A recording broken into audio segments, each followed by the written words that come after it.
Welcome to the Where Do Gays Retire podcast, where we help you in the LGBTQ plus community find a safe and affordable retirement place.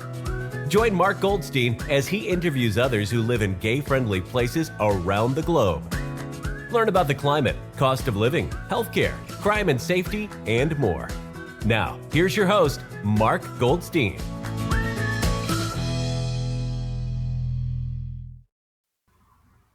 Today, we're going to take you to El Pescadero, Mexico, part of Baja California Sur. We have our guest, Lew Gallo, with us, and I'll tell you a little bit about Lew. Lew was born in Anaheim, California. Him and his family moved to San Francisco area when he was 9 years old. The move was not unfamiliar to Lew and his siblings. His parents were known to take Sunday drives. As it would get later in the day and no sign of his parents, Lew's older sister would start to cry, but Lew was filled with excitement. You little rascal, you. This usually meant that their parents found a new home to buy, and for Lew, a new place to discover and new friends to make. He was really excited. It was the excitement of discovery and anticipation of meeting new people that have flourished with time. After visiting Los Cabos, on a quick weekend getaway with friends, Lew was captivated by the beauty of the ocean, terrain, and the people of Baja Sur. The practically perfect weather and delicious cuisine only added to its allure. Lew went home, gave his notice at work, and was living in Cabo 3 months later. Now, with 4+ years of living the Cabo life, Lew has become known for bringing people together and sharing his love for all that is Cabo. He has earned a reputation for taking exceptional care of his buyers and sellers he represents, making sure to go the extra mile to get the best deal possible. Whether it's a high-rise condo or high-end beachfront property, Lew knows the ins and outs of Los Cabos and the surrounding neighborhoods. Before entering real estate, Lew had a successful furniture and interior design career focusing on superior quality and unique sustainable design. He has a discerning eye for architecture and the appreciation of community. Combine that with a genuine concern for people and ability to hear their specific needs and wants, and you'll see what drives Lew to the best at what he does. Lew has had the opportunity to travel the world for both work and for pleasure. For his design work, he spent a lot of time in Asia and Europe. During this time, he found a deep love for Vietnam and considering living there at one point. Lucca, Italy was also on the list of places to live, but since his parents were getting up there in age, he wanted to focus on places closer to the U.S. After crossing Puerto Vallarta and Palm Springs off the list, he discovered San Jose del Cabo and knew he found his new home. So Lew has a long list of things that he did on his resume. He, of course, started off, he was an owner of a hair salon. He designed and built wood furniture. And he, at present, formed a partnership to create Gallo 64. And we ask what Gallo 64 is. And Gallo 64 is a community where he lives that he is building. And he'll tell you a little bit about that as well. So, Lew, welcome to the podcast. Thanks so much for coming. And tell us, why did you choose Pescadero? We'll call it Pescadero instead of El Pescadero. Sure. First of all, thank you for having me. I appreciate the opportunity to talk about Gallo 64. Sure. And it is El Pescadero, but most people just call it Pescadero. Most of the locals, yeah. Why did you choose Pescadero amongst any other place on the earth? I really love, Baja Sur, which is the lower part of the Baja Peninsula. And Los Cabos is great. I really love being there. And San Jose del Cabo is in Los Cabos. It's a beautiful town, but it's becoming more populated and more congested. And I wanted something that was a little bit more remote feeling. I also love the opportunity of being somewhere at the beginning so you can be part of the growth. And Pescadero is just now starting to grow. Matter of fact, people like Gwyneth Paltrow and Jennifer Aniston have discovered it, which is a good thing and a bad thing, because as soon as they do it, then everyone wants to be there. Everybody else wants, yeah. Exactly. But the main part is Baja Sur, it's a desert. It's dry. If you fly over it during the day, you're going to see brown, and then you're going to see this little green stripe. And that part of that stripe is Pescadero. And it's because it's part of the Tropic of Cancer. So just the wind currents and the moisture is different than the rest of Baja. So it's actually a farm community in the middle of a desert. And it's also coastal, which is unusual. So when I was thinking about what I want to be able to do when I retire, one of the things is I like gardening. I like to be able to do that. And being in Pescadero would allow that. And it's also because it's more rich in water than the rest of Baja. We can have grounds with vegetables and orchards and flowers and things like that, which would be curated. So the homeowners have the opportunity to do their own gardens, but there would also be maintained gardens where they could go out and pick their own fruit and vegetables and flowers. So more like a farm to table community. Very much. And it's interesting. Everything's farm to table here. And it's always been farm to table, but the locals have just known that us Americans love farm to table. So now they put farm to table, but it's pretty much always been farm to table. Gotcha. So tell us a little bit now, might as well tell us about Gallo 64. How did you get that name? What are your intentions of building it up to? Just tell us about how that started. Sure. First of all, I have two business partners. They're both Mexican. One is Paulina, and she is the architect, and Alex is the builder.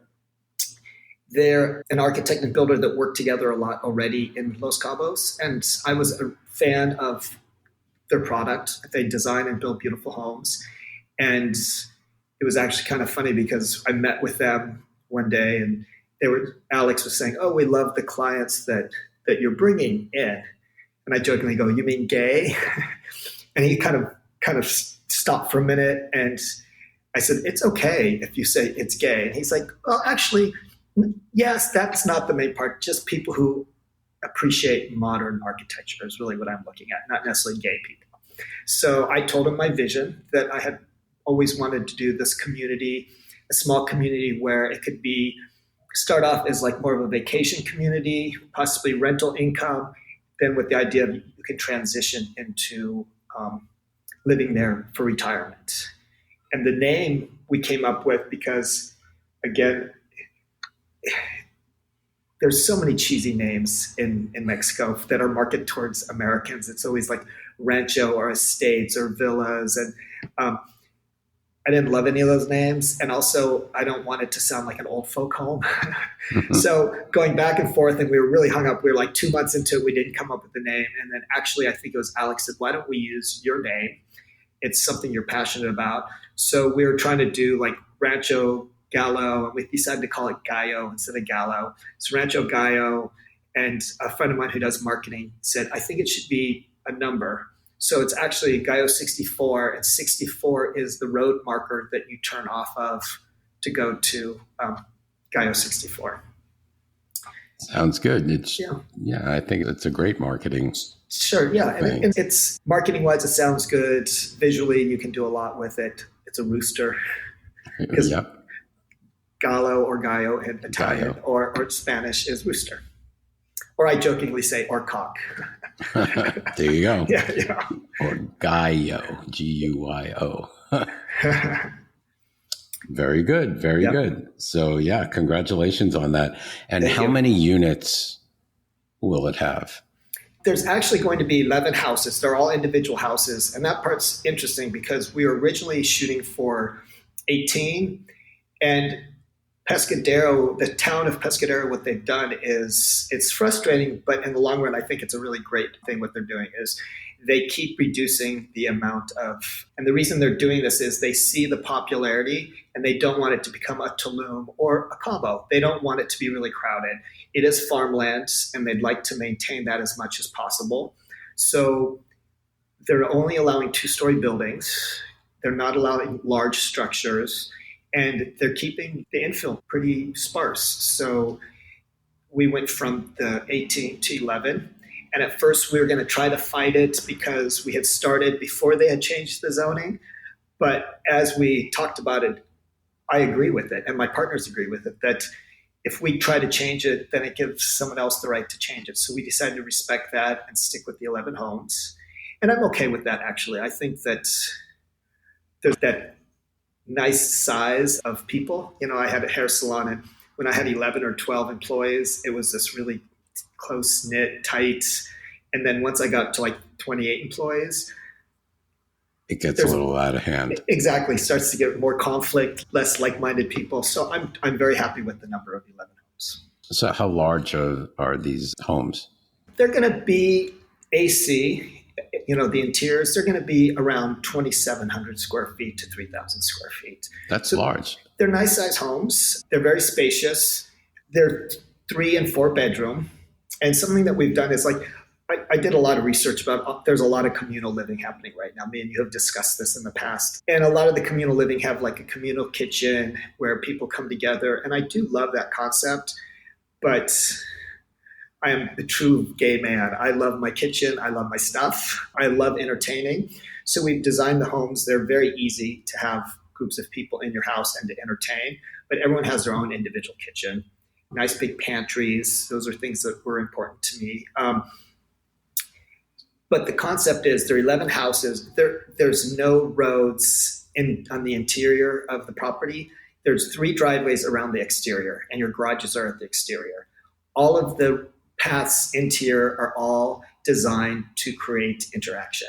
So you walk by neighbors' homes. You can walk into the garden. If you're in the garden, your neighbor may be in the garden picking vegetables the same time as you. But we've also created kind of little private courtyards because there's going to be no actual fences within the community, but each house has its own sort of private courtyard, so you still do have that intimacy if you want it. There's a community pool, and next to the community pool, we're now negotiating with a local farmer. She's been farming in that area for 20 years. She not only is a very successful farmer, she has an amazing grocery store, which is about 5 minutes from Gallo 64. And it's a really cool Mexican version of Whole Foods. It's fresh baked goods. They do gluten-free. They've got a coffee shop.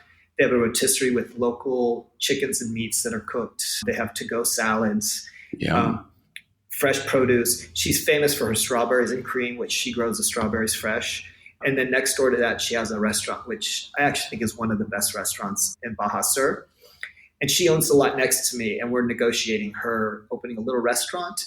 So when we're at the pool, you can have food and beverage when you're at the community pool, which is great. Nice. And we're also talking with her about curating the gardens. So she'll maintain the vegetable gardens and the flowers and stuff like that. Okay.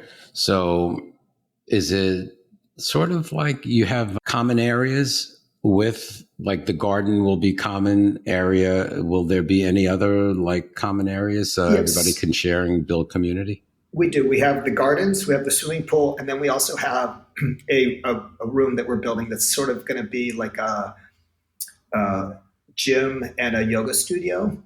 And something that we're doing is we're keeping it large, like fairly nice size, but we're not packing it with a lot of stuff. And then there'll be a rooftop terrace.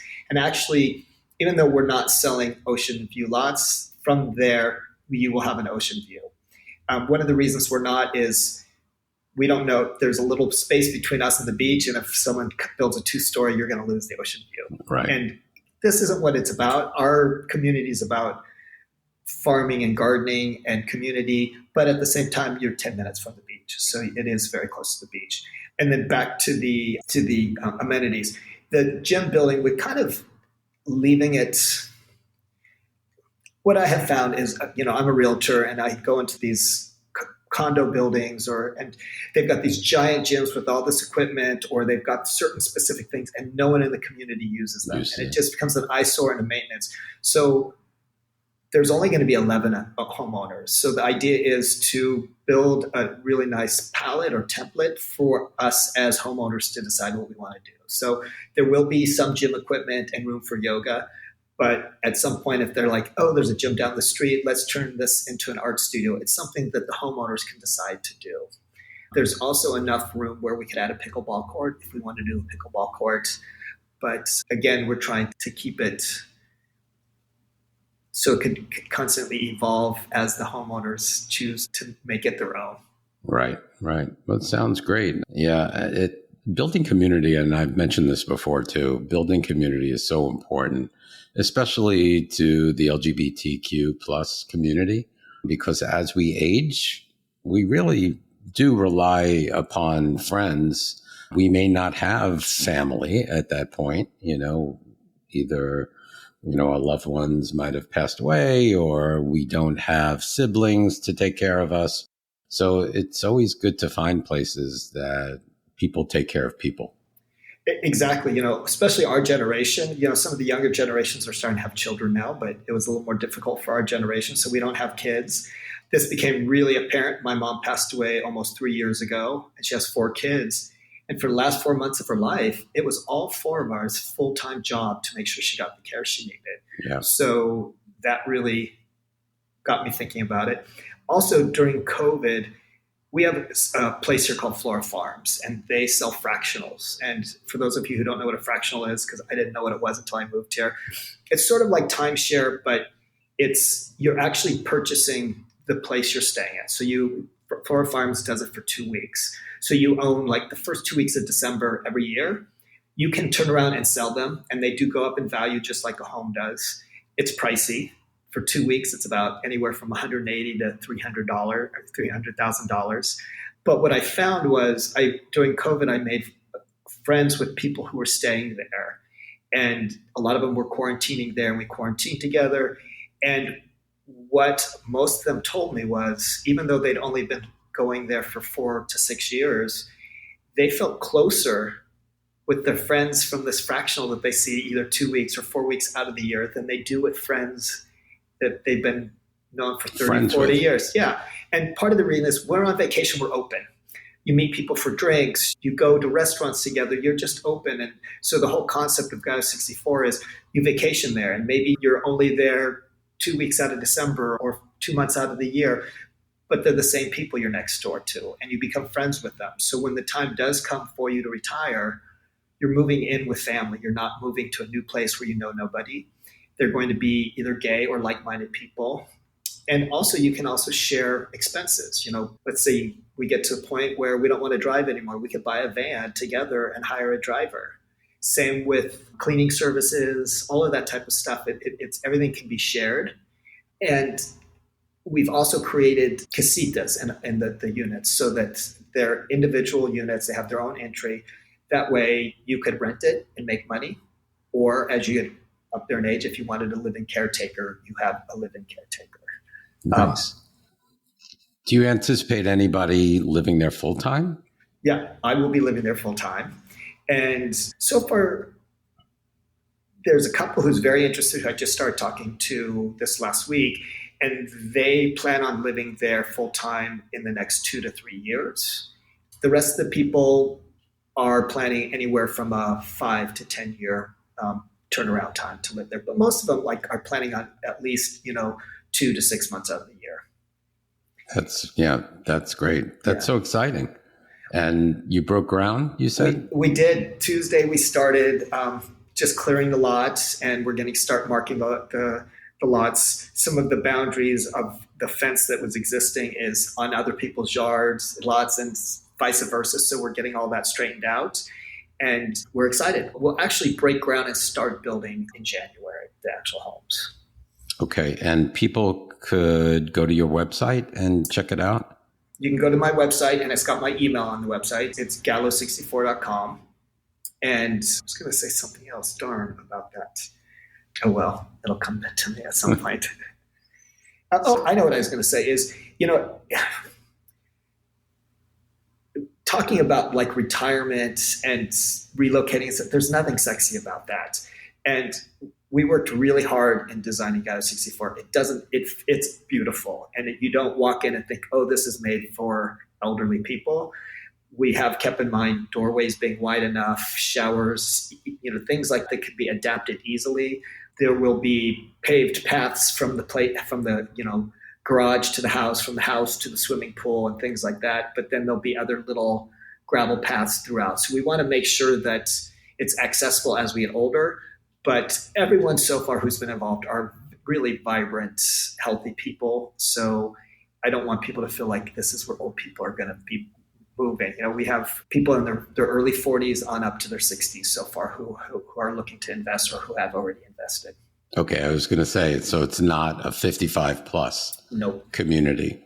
And in our marketing, we don't say gay either. I feel as someone who grew up in an area where I could have been discriminated for being a gay man, I wouldn't want to discriminate against somebody else. All of our advertising money is going towards the gay community.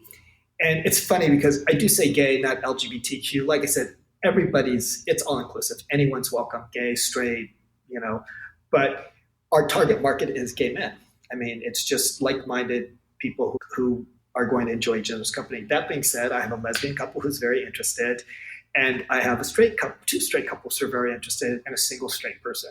So if somebody is interested in buying, I let them know that the majority is going to be gay men. And if they're okay with that, we would love them to be part of the community. Yeah. Yeah, I see nothing wrong with that. If they're okay, that's fine. Yeah. So congratulations. That's so exciting. Thank you. That's very exciting. And it sounds like just that whole area of Pescadero and Baja Sur. It sounds so nice. I was just watching YouTubes and they have some of the beautiful beaches. We have beautiful beaches. It's, I think, what California may have been like in the 50s and 60s in the sense of lots of unpaved roads, beautiful farmlands, and you don't really have a town in Pescadero. What you do is you'll be driving down the road and there'll be a little restaurant tucked away or a little shop tucked away, but the food's amazing. You have Todos Santos, which is a 15-minute, maybe 20-minute drive, and that's a little old pueblo, and it's beautiful, great restaurants and art galleries. They do a lot of things, like they have a wine festival, a chili festival, a music festival. I mean, they always have activities going on there. And like I said, it's a 15-minute drive. Cabo San Lucas is an hour away, and San Jose del Cabo is an hour and 25 minutes away. So airport, an hour drive from the airport. Actually, you have two airports, La Paz and San Jose del Cabo, both an hour away. So if we're looking at the map of Baja California Sur, where is it located in retrospect to everything? So Cabo San Lucas is at the very tip, like the toe, where the toe of it is. So it's on the Pacific side, and if you go up just a little bit, like of Baja Sur, it's probably maybe a 16th of the way up from the tip to the top. Pretty easy to find. If Pescadero is not marked, Todos Santos would be marked, and we're right next to Todos Santos. Okay. So is living in an LGBTQ community important to you? And I guess by the way of Gallo 64, it is. It's funny because I grew up in the Bay Area, and I had hair salon in San Francisco, and then I had a store in Phoenix, and never in my career did I market towards gay people. I just did my business and it was whatever. And then when I moved to Cabo, partially I knew I wanted to create a community with like-minded people.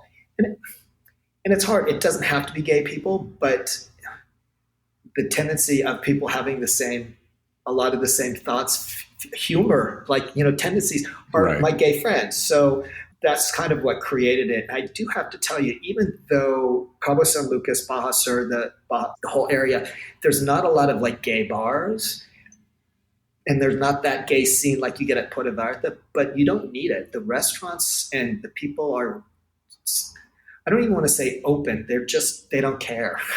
I'm shocked at how many times if I'm having dinner with a man and the waiter or waitress will ask us if it's is this your birthday? Are you celebrating an anniversary? First of all, they don't have to be politically correct like they do in the United States, so they can just say it as it is. But I've lived in San Francisco, Phoenix, Dallas, and Raleigh. And as far as being gay, I feel the safest when I'm in San Jose del Cabo at this point. Wow. I really do. I started doing these parties pre-COVID called Dandy.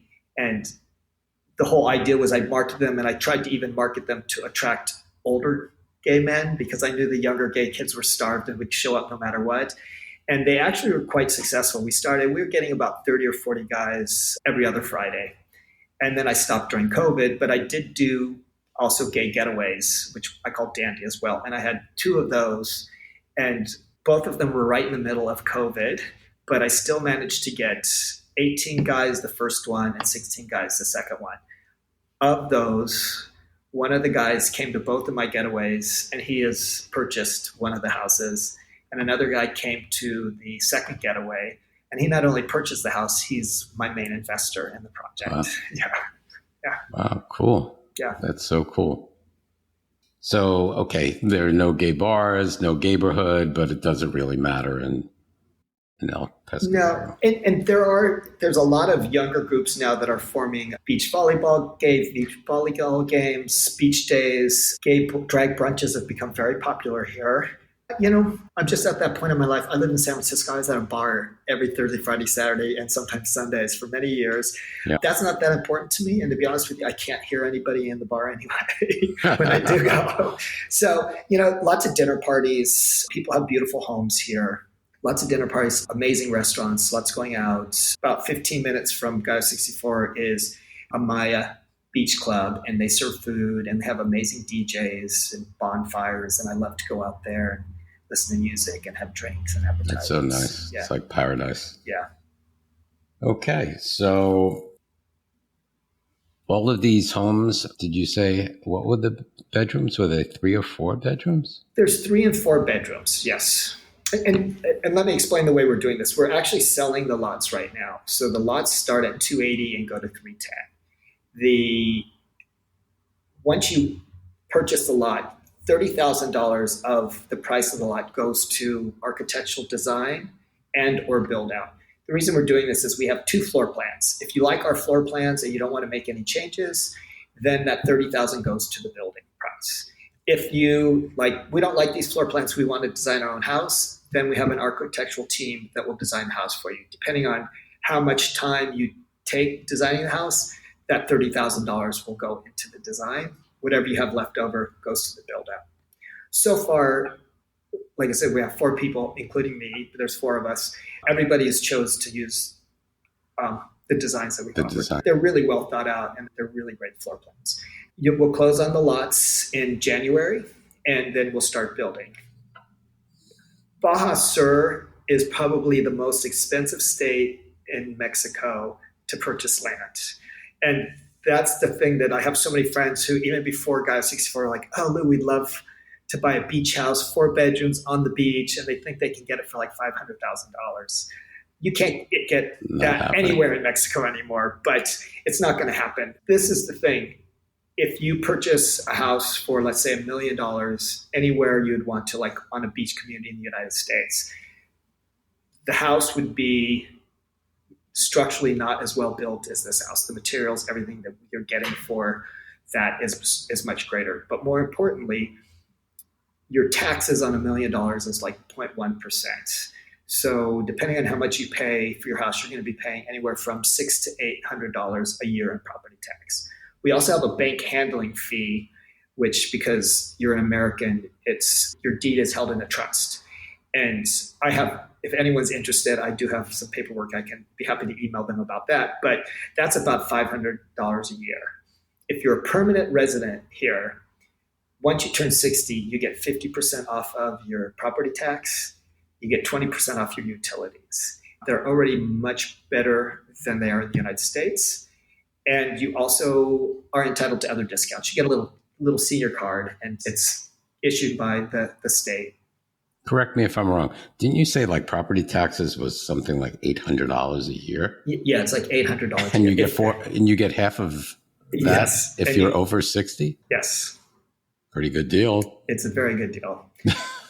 You're not going to find that anywhere here. Yeah. And insurance is cheap. Matter of fact, a lot of people, and again, I sell homes to people who are buying $4 or $5 million homes. A lot of people don't even insure their homes for like disasters, like floods and hurricanes, because everything here is cinder block and cement. Your roof is cement. So even if worst case scenario, we get hit by a really bad hurricane, you have to replace your windows and a few rugs. That's cheaper to do every 10 years than it is to be paying for disaster insurance. So I guess you do get hurricanes there? We do. So Pescadero is high enough up that it doesn't really get hit. Oh, you just got one. Yeah, we just that was San Jose, yeah, but it didn't touch land, that one. It ended up being very nice. It was lots of rain and some wind. They're saying as the Pacific warms, the hurricanes, which we saw this last one, it actually hit land in the United States rather than Mexico. So yes, we do get hurricanes. But I lived in San Francisco where there are earthquakes, and if you had to tell me would I prefer a big earthquake or a big hurricane, I'll take a big hurricane any day. We get a week's warning. You're able to be ready for it. And prepare. Yeah. Okay. And does Mexico have flood zones? Like, do you have flood zones where, you would need to buy insurance in one area versus another? No, we have arroyos. They're very specific areas, and if you purchased along an arroyo, you would maybe worry about that. Our lot, and I wish I could say I was smart enough to have thought of it or looked into it, but our lot is actually Elizabeth, who's the farmer who I mentioned earlier. She told me she owns a lot on either side of my lot, and she said it's the best area because of just the elevation. Even when we get heavy rain, it never floods. She said even the road doesn't flood. So awesome. That's pretty nice. Yeah. Yeah, that's awesome. Okay. So are you walking distance to like pharmacies, groceries, markets? How far is the hospital? So we are walking distance to a really great restaurant. So we'll be walking distance to two great restaurants. We are a 5-minute drive to Agricole. Because of Pescadero and Todos Santos being what they are, there's no big chain store. So you're not going to get the big grocery store, but we do have the little produce stands everywhere. We have the fishmongers, we have the butchers. So it's a little more old school, but it's actually, I love it. I think it's great. I have big grocery stores here in San Jose, but I still tend to go to some of the smaller places. The people it's usually family owned, they get to know you. They get to know what you like. They'll even hold things for you sometimes. A lot of times, like where I live right now, I have a fisherman who he comes up and he just honks his horn and you go out and he's got the fresh fish that they caught that day and you just buy it from it. Super cheap.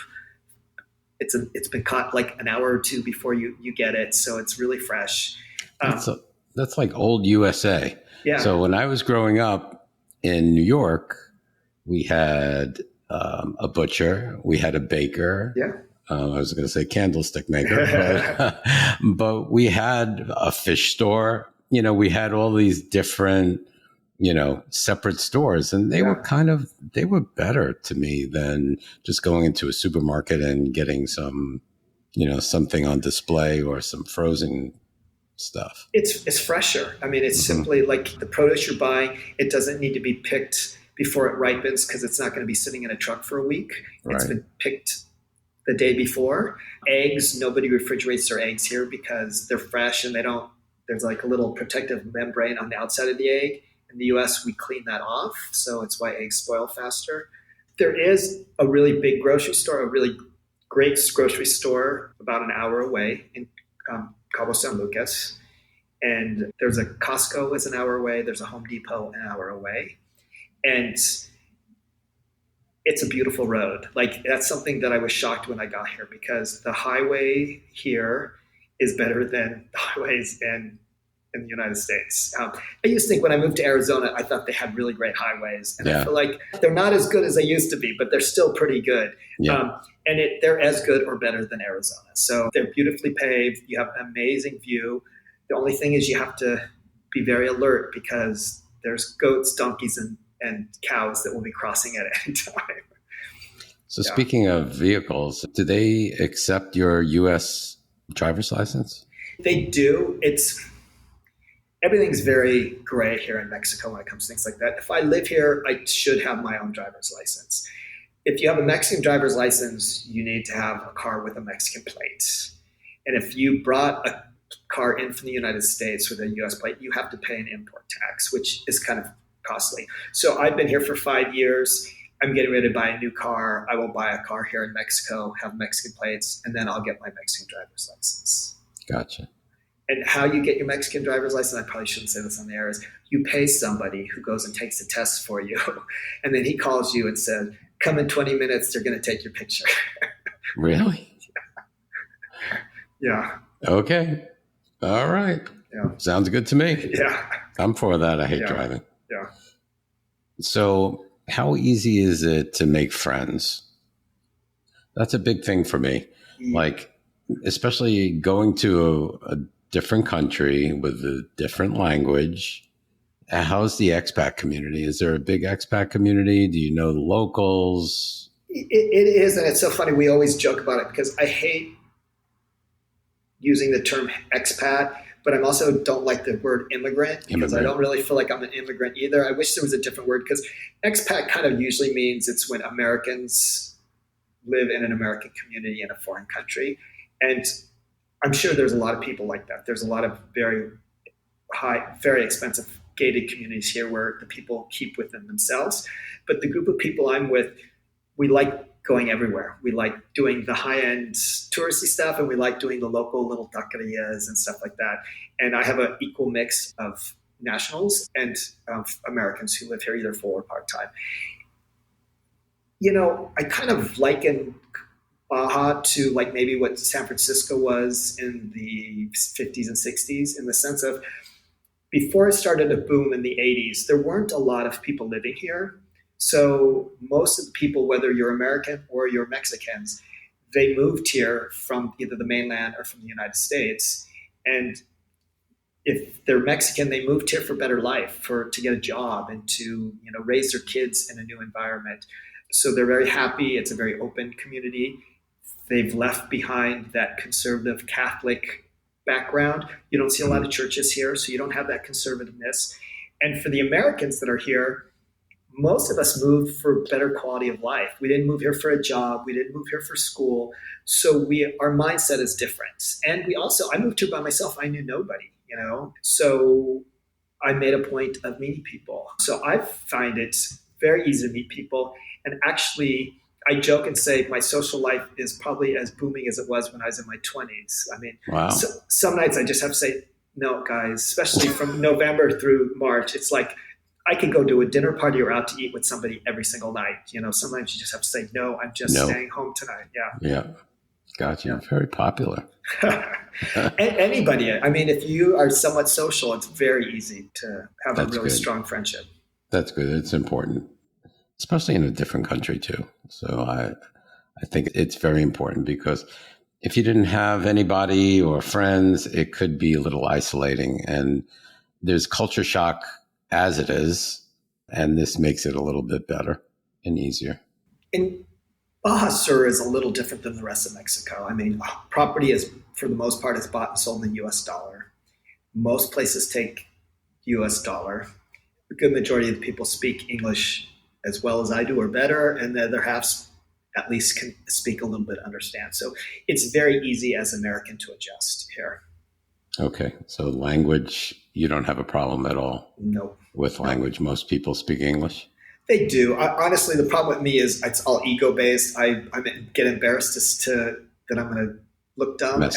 And I need to practice more because I think that it's rude to live in a country and not know the language. Yeah. And I think if you try and they see that you try, they'll be very gracious about it. Sure. And also a lot of the people who work in the electric companies, the water company, the police officers, a lot of them are the ones who don't speak English as well because they don't have to for their job. Right. So those are the people that can be the most frustrating if you don't speak their language. When I first moved there, they deliver my gas because we don't have piped in gas. You have to have your gas either filled or a tank delivered. And for the first year, I had to call a neighbor up and have her help me get gas. And then you just finally have to learn what to say. And now I understand. I can kind of have a conversation with my gas person. That's good. Yeah. That's good. Yeah, it's important. It's important to know at least the basics, I think, if you're going to any country. And again, it's a respect thing. I mean, look at America, how upset they get that Spanish is put in stores and this is America. And then those same people come to Mexico and get upset that the menu's in Spanish. They go, I can't read this. It's all in Spanish. It's like, exactly. I always say, like, if you have foreigners come to the United States and they're speaking their native language, Oh, I know. There's so many Americans here who get so upset and bent out of shape. Speak your language. I know. Can't you speak English? It's Yeah. so rude. Put yourself Yeah. in their place. Yeah. They're just trying to make a life. So, all right. Tell us, what's the local economy like? So you say Baja Sur is expensive, probably one of the most expensive places in Mexico. Tell us a little bit about that. What does it cost for utilities and so on? So it's funny because I'm here and I have a lot of Mexican friends. All I hear is how expensive it is here, and then I go to San Diego or even Phoenix, and then I'm like, okay, we're still a lot cheaper, a lot more affordable. This is it. You for eating out places like that, you can go to a California style restaurant like Flora Farms. It's this beautiful restaurant. Everyone wants to go to it, and it's going to be about $75, $85 a person. More if you're a drinker.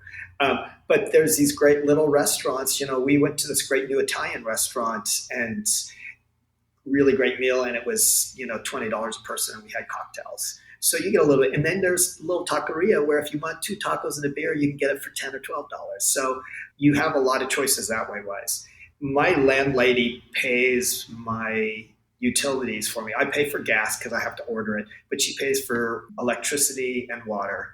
And she does it like every 6 months. And the first time we didn't do it for 8 months. And she sent me the bill and she said it was going to be $8,000. She just wrote $8,000. I was like, $8,000 for, like, oh my God. And she's like, no, pesos. So that's basically $400. So my water and electric for 8 months was $400. That's pretty good. I live in a very small house. I'm not a big AC person. So I do live more conservatively only because I don't like those. I don't like air. I grew up in San Francisco Bay Area. I'm not really into air conditioning. And what's the climate like, by the way? Does it get hot and humid? It does. Or is it dry? Pescadero actually has, I think, nicer weather than Cabo. It stays around 3 to 5 degrees cooler, and it's a little less humid.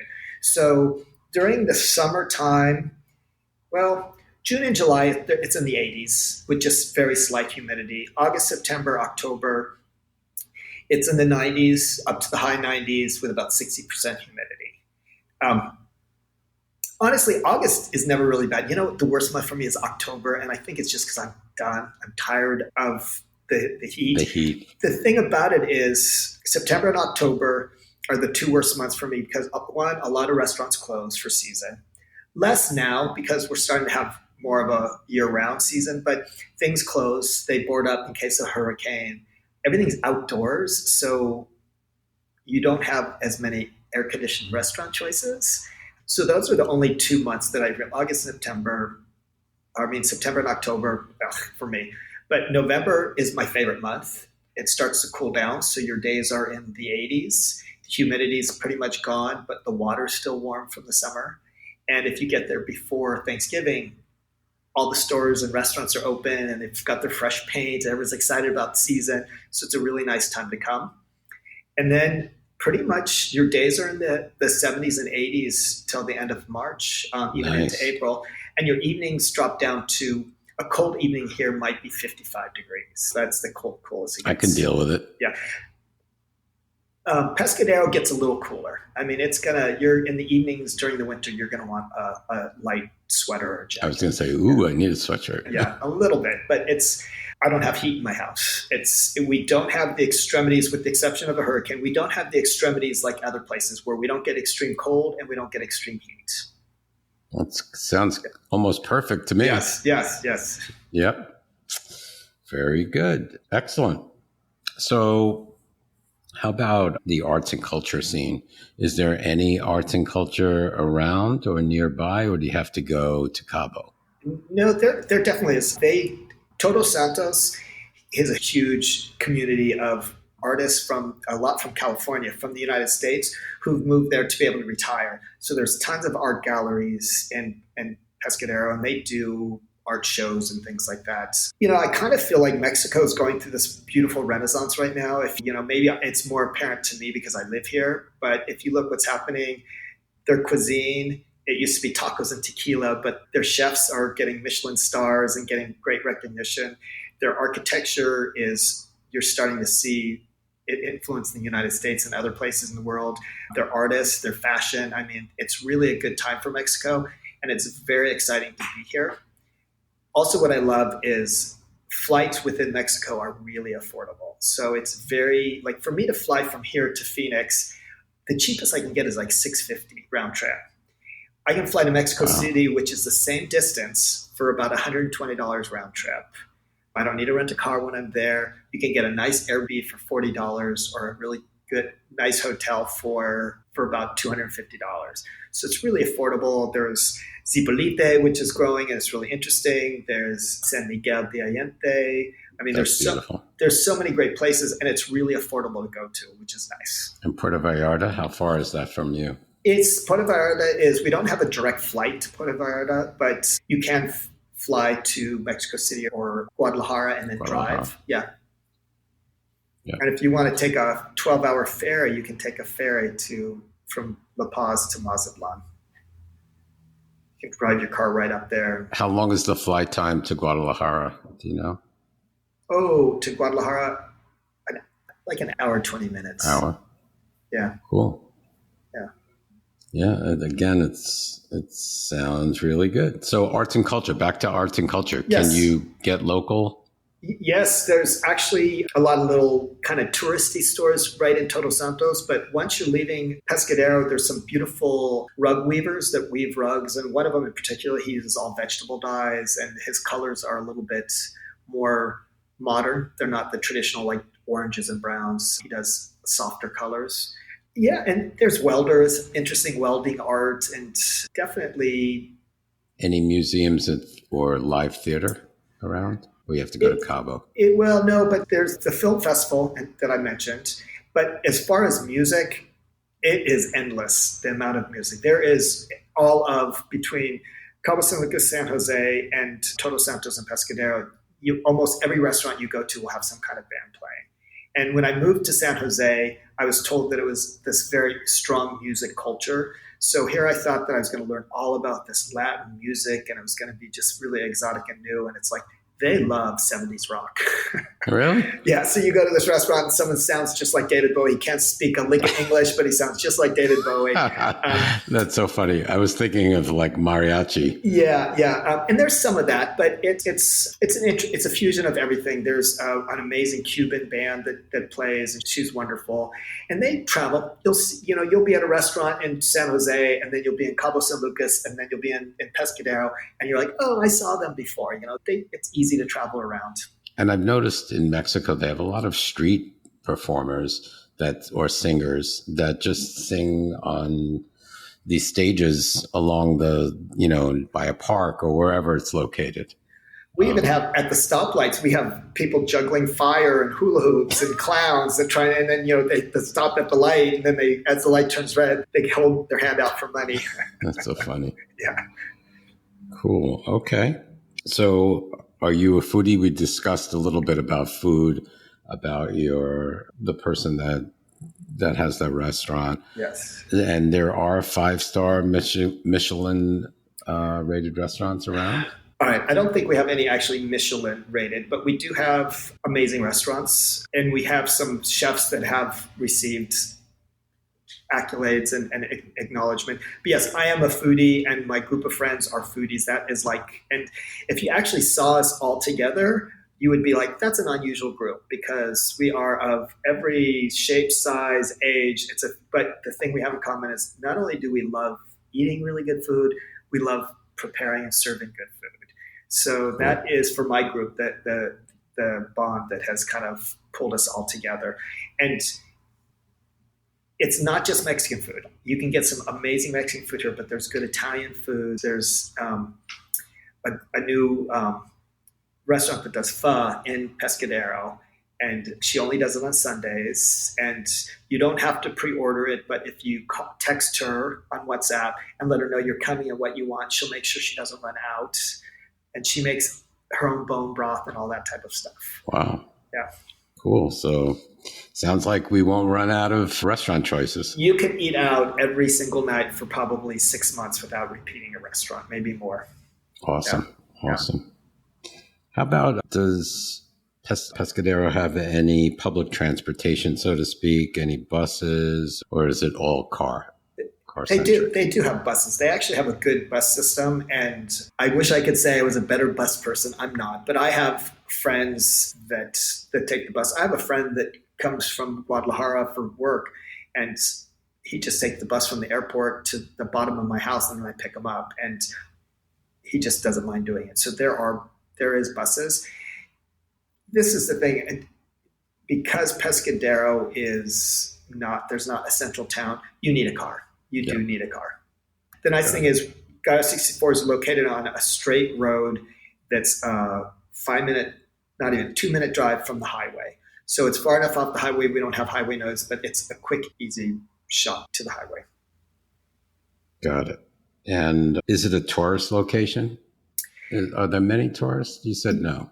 Yeah, you know what? Cabo obviously is huge. Pescadero doesn't have as big as tourist but we have amazing surf beaches. So it is a very big destination for surfers. Surfing. And you know what I've noticed in Pescadero, because I'm there a lot, obviously, I've noticed there's a lot of young families, which I feel like maybe they're moving there, doing homeschool their children or something. I see, this one, they must live close to us. There's a pretty blonde woman, and she's got 3 little towhead kids, and they're always walking with their wheelbarrow or their wagon and their bikes.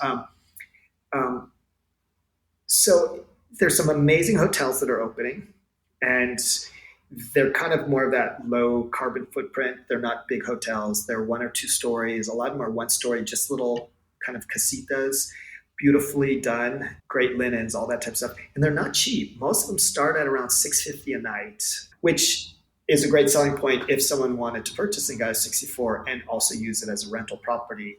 If you've got a hotel rooms renting for $650 a night and you have a 4-bedroom, you could very easily rent that for $650 or more a night. $650? Yeah. Or pesos? Dollars, US dollars. Yeah. Oof. Yeah. That is expensive. Yeah. All right. So tell us about, everybody wants to know about the crime in Mexico. So tell us about the crime or lack of crime. What have you experienced? It's so funny. And I tried to think about when I first moved to Mexico. I remember, even though we came to Mexico as a child, when I was a family, my parents liked coming to Mexico. But when I was driving down, I was reading all these stories about be careful, don't drive at night. And I was like, oh, they're going to pull me over at night. Well, no, you don't drive at night down the peninsula, because the cows and animals like to lay on the street because it's warm. The blacktop's warm at night and you can't see them, and you hit them and you crash. That's why you don't drive at night. The crime rate here is so much less than in the United States. I mean, per capita, Mexico's crime rate is less than the United States, I believe. America has a way of, if there's a shooting in Chiapas, Americans just know there's a shooting in Mexico. I mean, and that would be like saying someone got shot in Chicago, but now you're afraid to go to Phoenix. And that's what I hear happens a lot. The crime here, for the most part, is petty crime. And I think there's probably more of it, probably in Cabo San Lucas, because Cabo San Lucas is more of like the spring break. Young kids drunk, and it's easy to pickpocket them and con them and do that type of thing. So you have a little bit of that. And assault weapons are not legal. Yeah, and pepper spray is not even legal here. Or guns itself. Yeah. So people do have guns, but not to the case here.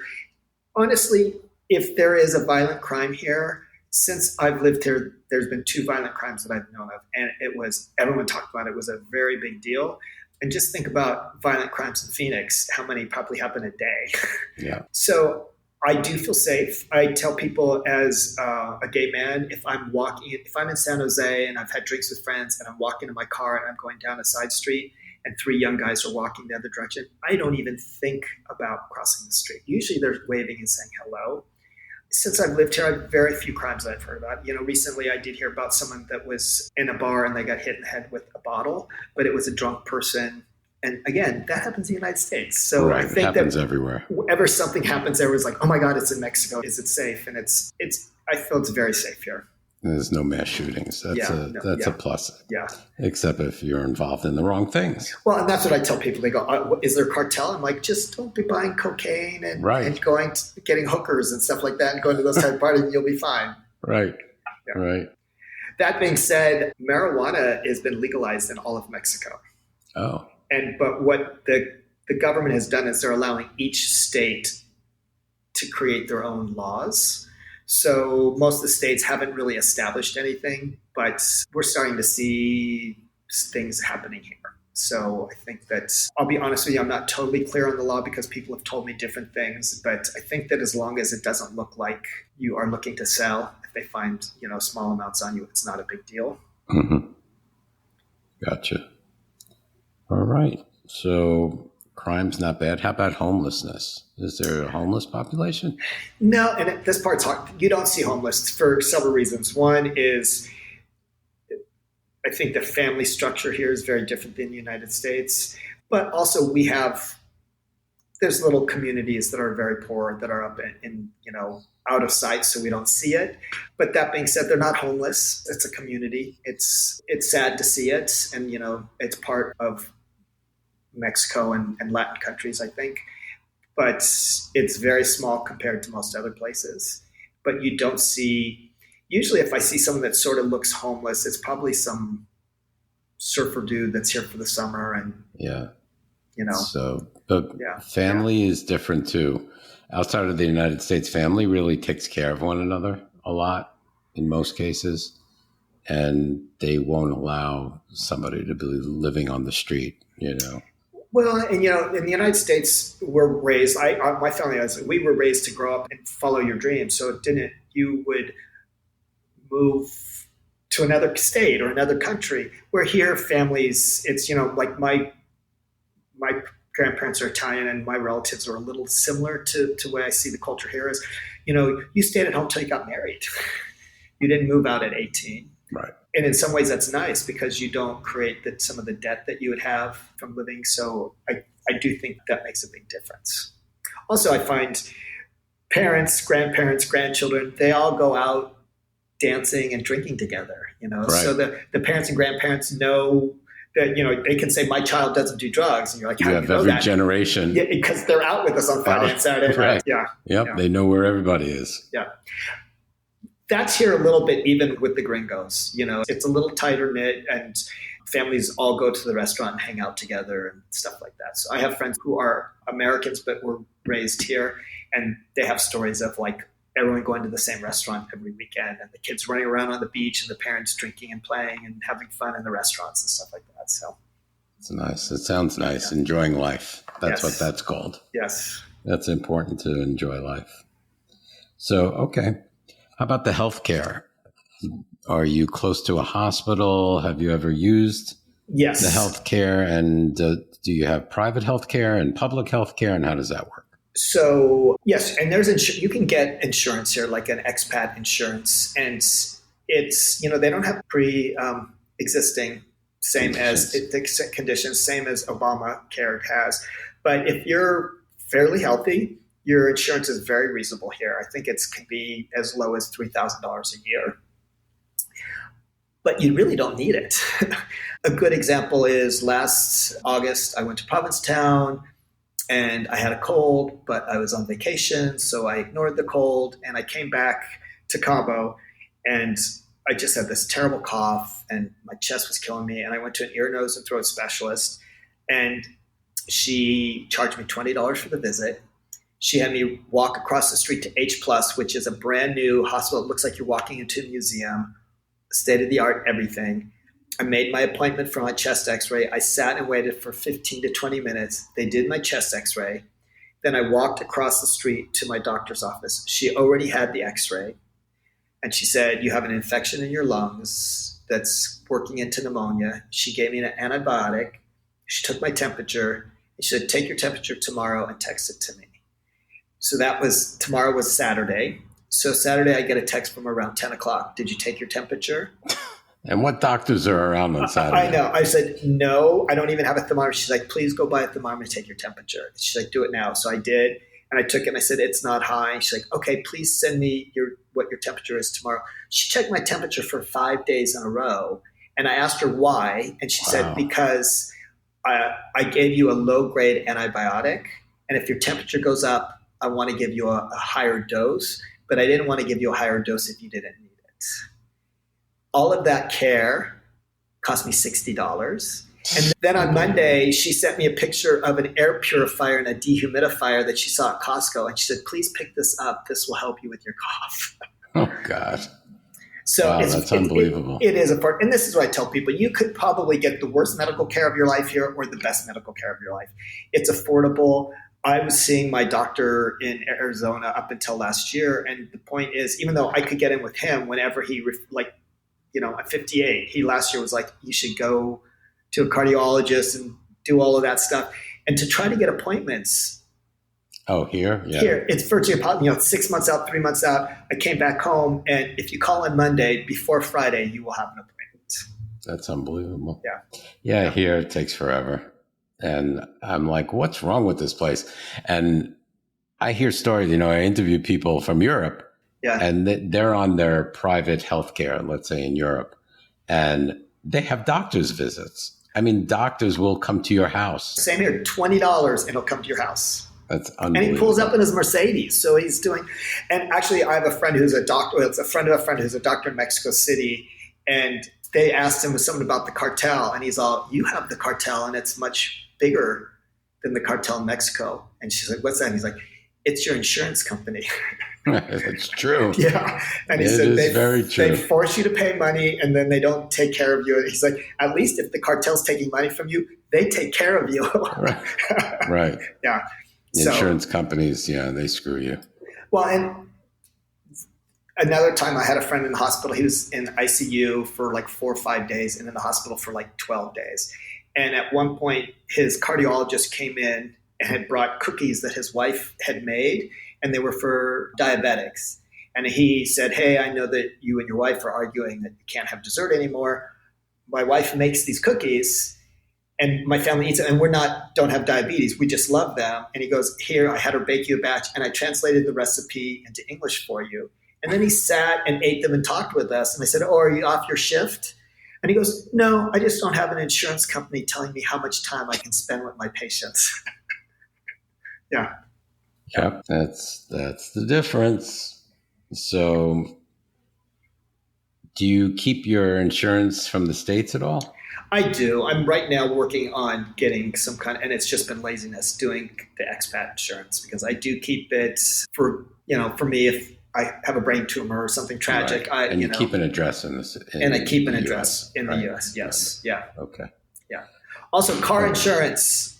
We should talk about car insurance. So cheap. I was paying like $280 a month when I was in Phoenix. I pay $320 a year, and I have amazing car insurance here. Wow. Yeah. It makes a difference. It totally makes a difference. So are you walking distance to a hospital? No. Or a doctor? Because I'm in San Jose, I'm super close to doctors. Because I'm not living in Pescadero, I don't know. I actually did reach out to a friend recently, and she said, oh, yes, there's several doctors here in town that will do house calls that are very good. But the hospitals, the big hospitals, are going to be about an hour away. Okay. Yeah. That's a little hike. It is. And, if you have an emergency. Sure. But there are smaller hospitals and there are but the big hospitals. So like there are ambulances and stuff like that. So if there was an emergency, there is a hospital that you could be taken to in Todos Santos, which is 15, 20 minutes away. And then if you needed more care, you could be transferred there, I'm sure. Yeah. Sure. And I think it's a matter of time before there'll be the fact of there's the growth in Todos Santos, and especially with people in our age range that are moving there. So Right. I do feel that it's just a matter of time. Yeah. Because we do need doctors in hospitals. Yes. The older we get. Yes. Even the gays. Yes. Yeah. No. Well, that's part of the community too. Like we I don't know if I addressed this, but I did, about the having the casita that has a kitchen and it has its own entrance, it makes it very easy to have live-ins. And some of those people could be nurses or medical. I mean, the pay structure for nurses and things like that here are like the US in the sense that we could have a nurse and her husband living on our grounds and be paying them something very reasonable for us, and it would still be more than what they. Yeah, that's something to think about too. And I understand, I think in Mexico, HIV meds are either free or very reasonable. Yes, if you're a permanent resident, you can get into the program and your HIV medication is free and your blood testing treatment is free as well. Right now, like Mexico City also does PrEP, I believe, for free. We do not have that here yet, but there's a new organization, and actually I help raise money for them. It's my cause, and it's called Aliadex, and they are this young group of incredibly smart kids from Mexico City that live here, and they do free testing and counseling, and not only for the gay community, but for the trans community and also for single mothers.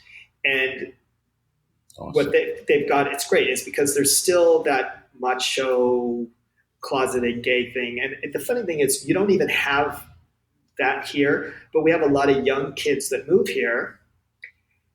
They still have that shame from where they grew up, but now they're in this town where they can be more sexually open, and they just don't. So what Aliadex is trying to do is educate people. So they have a clinic where you can go privately and get tested, but they also do big, not gay themed nightclubs, and they have someone out there testing you and counseling right there in front of the nightclub. Wow. So they're trying to That's awesome. take the stigma away, and we're working with them to maybe even have a gay doctor from Mexico City come like once a month for 3 days, so that,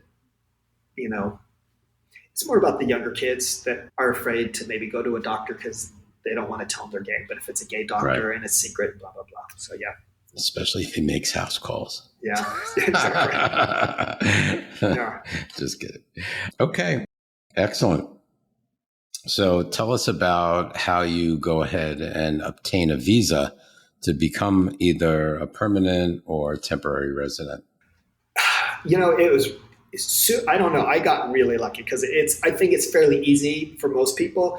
I think the best thing to do is, if you want to do it, start the process in the United States before you come here. It seems like people who move here and then try to do the process from here, it seems much more difficult.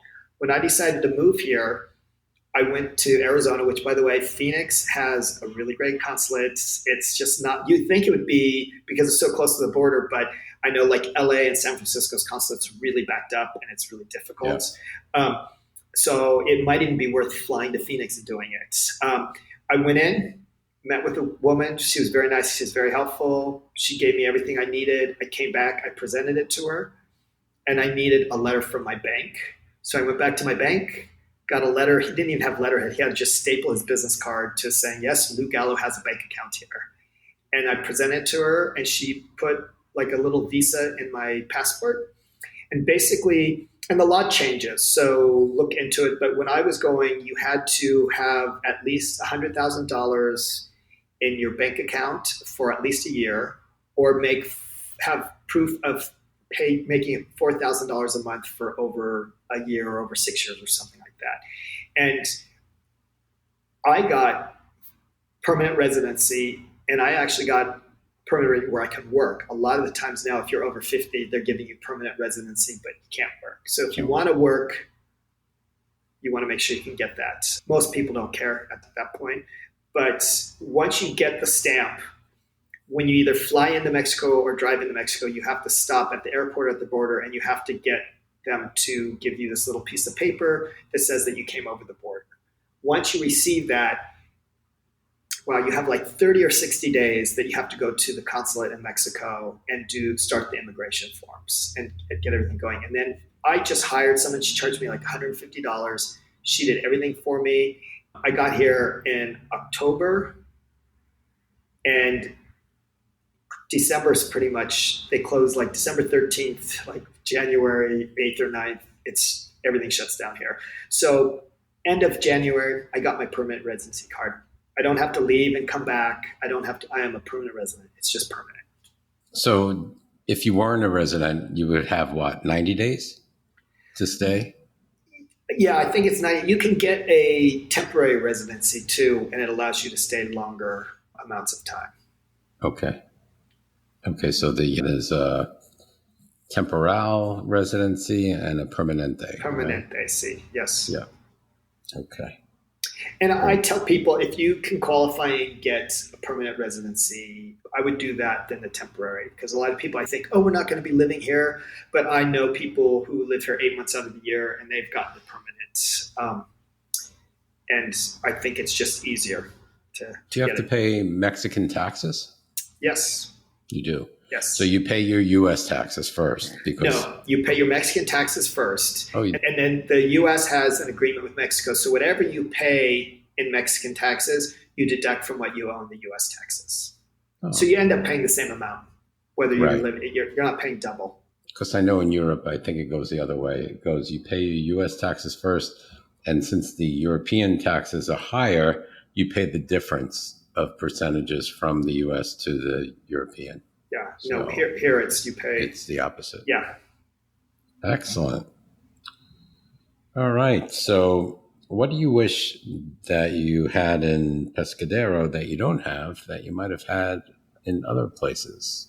You're going to laugh. I miss the olive bar at like the grocery stores in the United States where you get all those, because we have just very specific olives here and they're just not the same as the olives I love. So I miss that a lot. I love olives. I do too. And so that's one thing. But,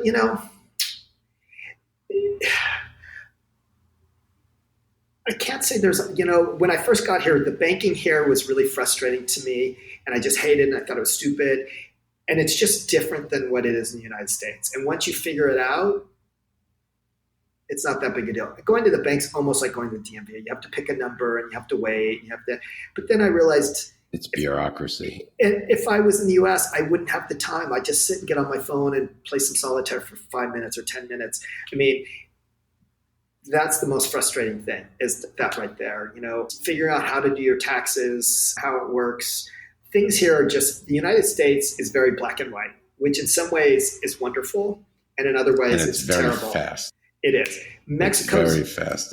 Mexico is like laid back. Exactly. It's very great. Matter of fact, it's like mañana. Yeah. I sold a house to somebody who they hadn't done their closing the right way when they closed like 8 years previous. So we had to do a double closing and there was like a penalty and it was a big penalty. It was a lot of money. And at closing, they were like, and we told them, well, you may not have to pay it. And we're like, we don't know. And like, what do you mean we're closing? And like, in America, we would know this. I'm like, in America, you'd be paying the penalty. Right. But, so, I mean, there is a little bit more gray hair in that sense. And it can be very frustrating. The way I always look at stuff is like, it's very easy as a foreigner for me to come in and say what's wrong with Mexico. And it's very easy for foreigners to come in and say what's wrong with America. But we grew up with what's wrong with America, so we don't see it. So I try to just go with the flow. Right. And not to find like, this doesn't work. This is better in the United States.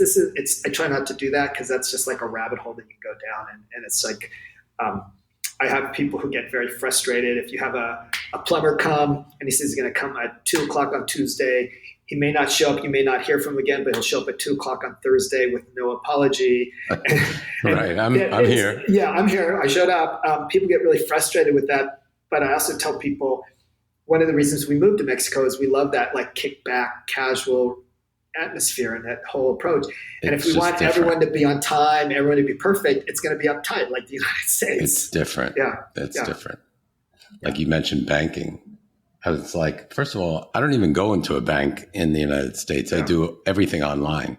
And does Mexico even have online banking? We do have online. It's much more difficult, which I've learned. A lot of the online banking procedures are the same in Canada and Europe. America has one of the highest bank frauds in the world because as Americans, we want convenience. So we don't want to, like when I get to get online at my bank account, I have my app on my phone and it gives me a token I have to punch a token in my phone, and then it gives me a new token, and I have to put that in. And every time I do a transaction, it makes me do a token. But it's preventing someone else from being able to do it. So if someone else gets information, they can't do it without having my phone and my computer. And this is in Mexico? Yeah. Oh, okay. Yeah. So but it's secure. I've been told it's very similar in like Japan and Europe and just not in the US because we don't want to have to go through those extra steps. Go through all of that crap. Yeah. Right. I hear you. Yeah. So that's great. Would you say there's any cons of living there?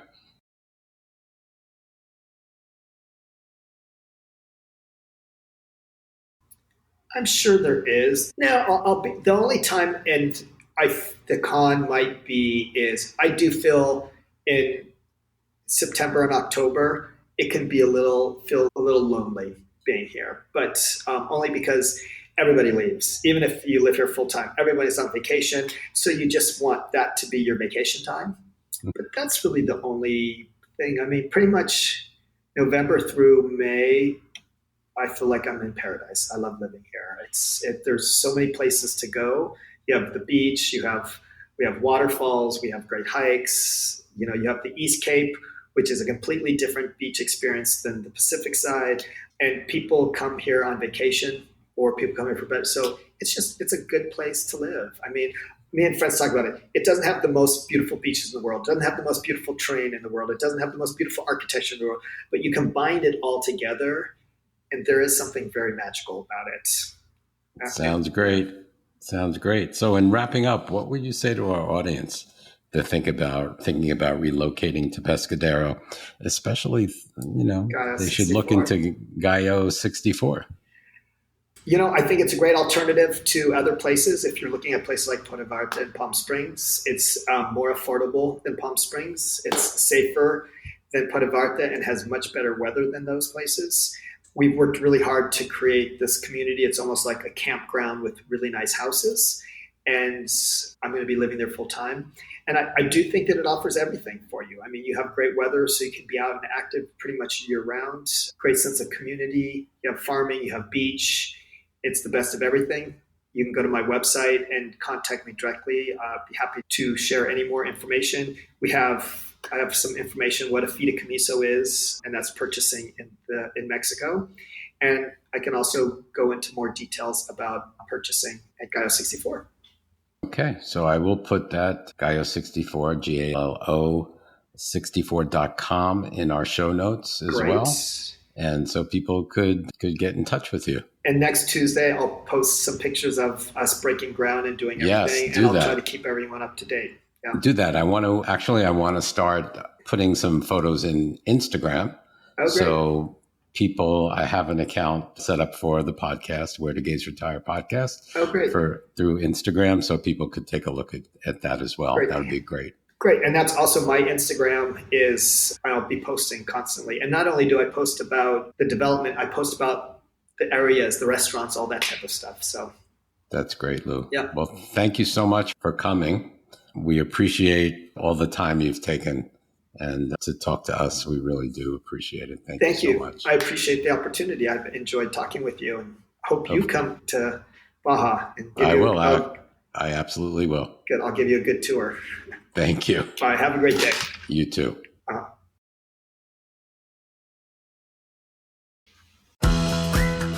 Thank you for listening to the Where Do Gays Retire podcast. If you enjoyed today's episode, please subscribe to our podcast and consider making a donation by clicking the coffee cup on any page at www.wheredogaysretire.com. Each cup of coffee that you buy costs $5 and goes towards helping us continue the podcast. Thank you for your continued support.